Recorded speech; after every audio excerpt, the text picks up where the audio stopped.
To receive Zelle payments, you will need to have a bank account or credit union that supports Zelle.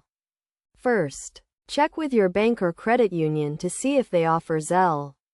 If they do, you can enroll in Zelle through their mobile banking app or website. You will need to provide some basic information, such as your name, email address, and phone number, to create a Zelle profile. Once you have enrolled in Zelle, you can start receiving payments. To do this, the sender will need to know your email address or phone number that is associated with your Zelle profile. They can then enter this information into their Zelle app or website, along with the amount they want to send, and initiate the payment.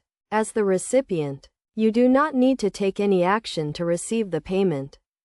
The money will be deposited directly into your bank account, usually within minutes. You will receive a notification from Zelle when the payment has been sent and another notification when the payment has been deposited into your account.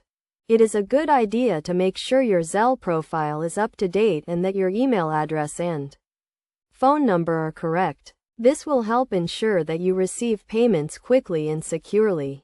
You should also be aware of any limits on the amount of money you can receive through Zelle, as these can vary depending on your bank or credit union. In addition to receiving payments from individuals, you can also use Zelle to receive payments from businesses. Some businesses, such as utility companies and landlords, may offer Zelle as a payment option. To receive a payment from a business, you will need to provide them with your email address or phone number associated with your Zelle profile. Overall, receiving Zelle payments is a quick and easy process.